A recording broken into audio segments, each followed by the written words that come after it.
वो धर्म संसद के नाम पर इतने दंगे करवाते हैं, हम बहुजन संसद के नाम पर लोगों को इकट्ठा करते हैं, उनको अपनी बातें बताते हैं। प्रोटेस्ट वगैरह में देखा है कि पुलिस कोऑपरेट नहीं करती। अगर आप उनकी मूर्ति के साथ में कुछ करोगे तो हमें भी बुरा लगेगा। उनकी जगह हम राम की मूर्ति लगा देंगे तो फिर आप अपना धर्म लेके जा रहे हो। आज इतने साल बाद चंद्रशेखर जी संसद में बैठते हैं, आज इतने साल बाद हमारे लोगों की हर एक बात न्यूज स्ट्रीम तक पहुंचती है, चाहे वो विरोध में ऑपोजिशन में ही क्यों ना हो। हमारे लोग आ रहे हैं ना मुद्दों पे। भाजपा के वक्ता तो बैठे ही बैठे हैं, ये जो एंकर है वो भी भाजपा के वक्ता ही हैं। तो ये गोदी मीडिया और ये एक बच्चे तक को पता, बट द थिंग है कब तक चुप रहेंगे। दिल्ली यूनिवर्सिटी में इतना खराब माहौल चल रहा है कि आप यकीन नहीं करेंगे कि वहाँ पे भी भगवाकरण हो चुका, पर अब डरे सहमे हो गए हैं लोग। डॉक्टर अम्बेडकर का संघर्ष कि अगर उन्होंने वो भी चुप रहने का सोच लेते तो शायद हम लोग यहाँ नहीं होते। एजुकेशन इज़ द ओनली की, जैसे डॉक्टर अम्बेडकर ने बोला था, वो आपकी कोई भी प्रॉब्लम को सॉल्व कर सकती है। वुमेन्स के लिए मैं ये बोलूँगी कि आपकी लाइफ चोला चौका करने तक नहीं है। वो तो बाहर के आतंकवादियों से लड़ रही है, आपको अंदर के आतंकवादियों से भी लड़ना है, जातिवादियों से भी लड़ना है।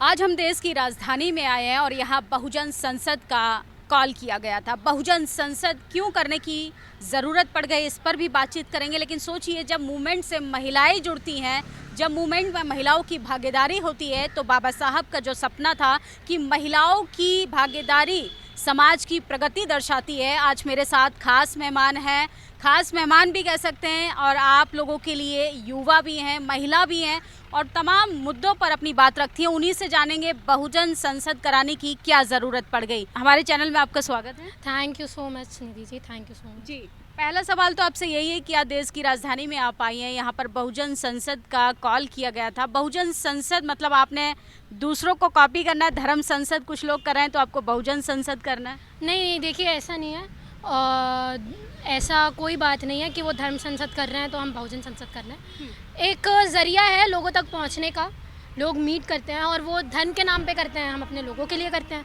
है ना। तो फ़र्क है दोनों चीज़ों में, और नाम के ऊपर ना ही जाए तो बेहतर है, क्योंकि आपको सबसे पहले आइडियोलॉजी मैटर करती है।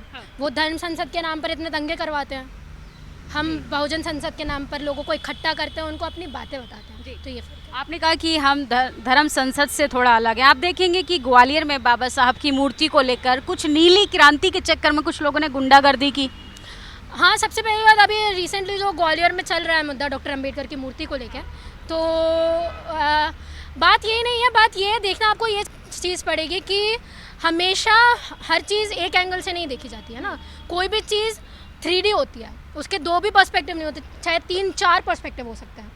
तो जो बात हम वहाँ पे हम लोगों को मेन न्यूज़ स्ट्रीम चैनल्स में, मेन स्ट्रीम चैनल्स में दिखाई जा रही है कि हमारे लोगों ने गुंडागर्दी कर दी, तो पीछे आपको ये भी दिखाना पड़ेगा कि क्या उसके पीछे सिर्फ हमारे ही लोग हैं, आपने कुछ नहीं किया होगा। क्योंकि यूजुअली क्या होता है ना, प्रोटेस्ट वगैरह में आप कोई आंदोलन करते हो, खड़े रहते हो। मैं तो स्टूडेंट हूँ, तो मैंने अपने देखा है, कई प्रोटेस्ट वगैरह में देखा है कि पुलिस कोऑपरेट नहीं करती।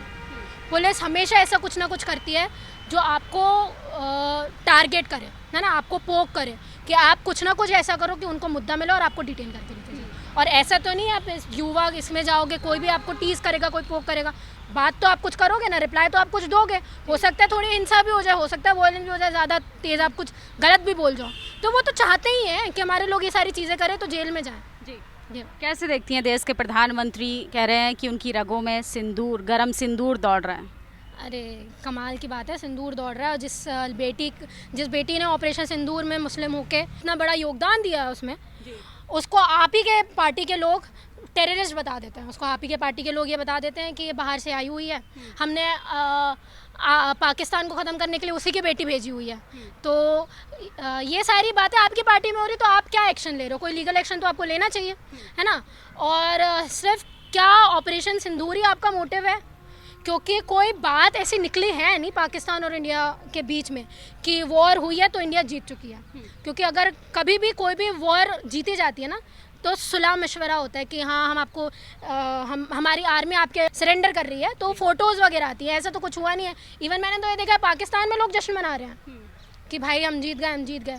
तो ये जब तक आप आएंगे नहीं तब तक पता नहीं चलेगा। और इस सब के बाद में तो ये तो देश की बात है, तो मैं तो फिर भी फेवर में ही बोलूँगी कि देश सबसे पहले आता है हमारे लिए। तो आप चाहे जो भी करें, देश का रिप्रेजेंटेशन आप कर रहे हैं, हमारे सारे लोग आपके साथ में। अगर ये सारी चीज़ें हो रही हैं और आप सही हैं तो आपको अपना पर्सपेक्टिव देना चाहिए। दूसरी बात, आतंकवाद सिर्फ भारत से बाहर नहीं है, आतंकवाद देश के अंदर भी है ना। आपने बोला ना ग्वालियर के हाईकोर्ट में डॉक्टर अंबेडकर की मूर्ति तोड़ी जाती है, आतंकवाद, ये जातिवाद भी है, जातंकवाद भी है। और अभी मुझे अभी सुबह ही न्यूज़ पता चली कि प्राइवेट हॉस्पिटल में डॉक्टर अंबेडकर के वो डॉक्टर अंबेडकर में गौतम बुद्ध की टाइल्स में फ़ोटो लगा दी गई है। तो ये सारी चीज़ें हो रही हैं। आप कहाँ हैं? हमारे लोगों को ही अगर आना पड़े, भीम आर्मी को ही आना पड़े, बहुजन एक्टिविस्ट को ही आना पड़े, और हमारे लीडर्स को ही आना पड़े, चंद्रशेखर को ही संसद में अगर आवाज़ उठानी पड़े, तो फिर आप क्या बोल रहे हो कि हम डॉक्टर अंबेडकर को मानते हैं, उनकी आइडियोलॉजी को मानते हैं? फिर तो आप किसी एक कम्युनिटी के लिए काम कर रहे हो। आप लोग एक तरफ तो मूर्ति का विरोध करते हो, एक तरफ मूर्ति का समर्थन करो, ये कॉन्स्पिरेसी आप लोगों की समझ नहीं आती है। मतलब क्या दर्शाना चाहते हो? आप कहते हो कि हमें मंदिर जाना है, फिर जाके मंदिर में मूर्ति की विरोध भी करना है। बाबा साहब की मूर्ति को लेकर आप लोग इतना बवाल मचाए हुए हो देश भर में। देखिए, मैं आपको एक बात बताऊँ, ये बात आपने वैसे बहुत सही कही और मैं चाह रही थी कि ऐसे कुछ सवाल आए भी, क्योंकि लोगों का पर्सपेक्टिव क्लियर होना चाहिए, है ना। लोग ये कहते हैं कि हमारे महापुरुष ने हमेशा कहा है, हमारे महापुरुषों ने कहा है, इवन डॉक्टर अंबेडकर ने भी कहा है कि मूर्तियों के लिए कभी लड़ाई मत करो। तुम्हारा मेन मोटिव होना चाहिए हमेशा एजुकेशन, है ना, to gain education. But the thing is, अगर आप हम लोग इन सब, देखिए हमने तो मुद्दा नहीं उठाया ना कि ग्वालियर हाईकोर्ट में आपको मूर्ति लगानी है, हमने तो नहीं बोला कुछ। वहाँ के वकीलों के द्वारा आया है कि डॉक्टर अंबेडकर एक सिंबल है ना, कानून मंत्री हैं, वो किसी एक जाति से रिलेटेड नहीं है, वो पूरे इंडिया का कॉन्स्टिट्यूशन ड्राफ्ट किया है उन्होंने, है ना। और बहुत सारी ऐसी चीज़ें की है कि शायद आप लोग जानते नहीं, महिलाओं के लिए उन्होंने इतना सारे काम किए। तो आप सिर्फ उनको इस चीज़ से लिए कि कम्युनिटी के लीडर है, कम्युनिटी के लीडर को हमने मूर्ति लगा दी, वो वैसा काम है नहीं। और दूसरी बात, अगर हमने कुछ बोला नहीं है, इसका मतलब ये नहीं है कि आप हमारी भावनाएं भी हैं यार। आपकी आहत होती तो हमारी भावनाएं आहत नहीं हो सकती? कमाल की बात है।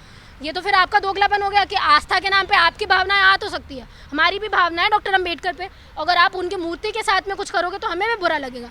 और दूसरी बात ये है कि सिर्फ बात यहाँ पे मूर्ति की नहीं है, आप पूरा आइडियोलॉजी उसको बोल रहे हो। आप उसकी अगर ये बोल रहे हो कि मूर्ति नहीं लगती तो कोई बात नहीं, उनकी जगह हम राम की मूर्ति लगा देंगे, तो फिर आप अपना धर्म लेके जा रहे हो, है ना, कोर्ट्स तक, जहाँ पे उन्होंने कहा है तिरंगे से ऊपर किसी की मूर्ति नहीं होनी चाहिए। तिरंगे का वहाँ पे तिरंगा फ्लैग लगाया गया, राष्ट्रीय ध्वज तो सबसे ऊपर रहना चाहिए।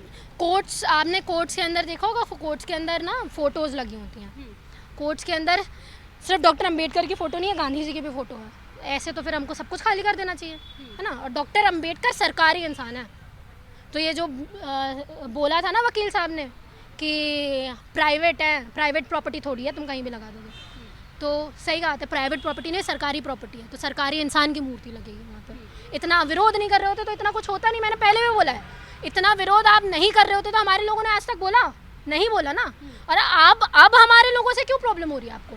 मैं आपको बता दूं निधि जी, हमारे लोगों से आप प्रॉब्लम इसलिए है कि हमारे लोग पढ़ने लगे हैं, हमारे लोग अपने मुद्दे उठाने लगे हैं। एक वक्त हमारे लोग इंडिविजुअली लड़के सरकार पे नहीं बैठ सकते थे, आज चंद्रशेखर जी गए हैं। बीएसपी, एक टाइम में बीएसपी गई थी, अभी वो उस दौर में भी कुछ और ही बात थी, क्योंकि डॉक्टर अंबेडकर को फैलाने का काम जो कांशीराम साहब ने इतने लार्ज लेवल पे किया था, किसी ने नहीं किया। आज इतने साल बाद चंद्रशेखर जी संसद में बैठते हैं, आज इतने साल बाद हमारे लोगों की हर एक बात न्यूज़ स्ट्रीम तक पहुंचती है, चाहे वो विरोध में, ऑपोजिशन में ही क्यों ना हो। हमारे लोग आ रहे हैं ना मुद्दों पे, और स्पेशली सोशल मीडिया तो इतना अच्छा काम कर रहा है कि घर घर तक सोशल मीडिया जा रहा है, एक एक वीडियो उन लोगों तक पहुंचती है जो विश्वास नहीं कर पाते। मतलब टीवी अखबार पे आपको भरोसा नहीं है? नहीं है, मुझे तो बिल्कुल नहीं है। और कमाल की बात यह है कि हम जब फैक्ट चेक करने की बात आते हैं तो इनके न्यूज़ एंकर ऐसे हैं कि ऐसा लगता है कि भाजपा के वक्ता तो बैठे ही बैठे हैं, ये जो एंकर है वो भी भाजपा के वक्ता ही हैं। तो बिना बोले, बिना कुछ किए ये लोग उनकी बात करते हैं। और मैं आपको एग्जांपल दे देती हूँ, इनके न्यूज़ चैनल ये चीज़ बोलते हैं कि शहीदों के नाम पे आपको वोट नहीं लेना चाहिए, और वहीं अगर मोदी जी का पुलवामा के बारे में बता दिया जाता है कि पुलवामा के नाम पे उन्होंने वोट मांगे हैं, तो उनके मुंह बंद हो जाते हैं कि क्या बोलेंगे, सरकार के विरोध में कुछ बोल नहीं सकते। तो ये गोदी मीडिया, और ये एक बच्चे तक को पता। जी, आप छात्रा भी हैं, स्कॉलर भी हैं, और लगातार वोकल होकर उन तमाम मुद्दों पर बात भी करती हैं। क्या क्या चैलेंजेस आते हैं बहुजन महिला होने के नाते? देखिए, चैलेंजेस बहुत सारी आते हैं, क्योंकि एक पर्सपेक्टिव लोगों के बीच में बन जाता है कि आप किसी एक स्पेसिफिक कम्युनिटी से ही हैं, आप स्पेसिफिक आइडियोलॉजी को ही मानती है, तो उनकी बात आप समझेंगे नहीं। तो दूसरी चीज़ें ये एजुकेशन के लेवल पे अगर लोगों को ये चीज़ पता चल जाती है तो कहीं ना कहीं वो कोशिश करते हैं कि आप कैसे, आपको स्कॉलरशिप्स ना मिलें, कैसे आपको डिफेम कर दिया जाए, बहुत सारी चीज़ें होती हैं। बट द थिंग है, कब तक चुप रहेंगे हम? कब तक? मुश्किल से मेरा काम अगर यही होता ना कि मैं पढ़ के दिल्ली यूनिवर्सिटी में आ चुकी हूँ और मैं अपना जॉब करके बैठ जाऊँ, मैं लोगों को बात ना बताऊं, स्पेशली बड़े लोग तो बता देते हैं कि क्या चल रहा है, पर मुझे इस बात की खुशी होती है कि कम से कम मैं स्टूडेंट्स की बात तो आगे रख पाती हूँ, क्योंकि दिल्ली यूनिवर्सिटी में इतना ख़राब माहौल चल रहा है कि आप यकीन नहीं करेंगे कि वहाँ पे भी भगवाकरण हो चुका है। वहाँ पे कोई बात करता ही नहीं है।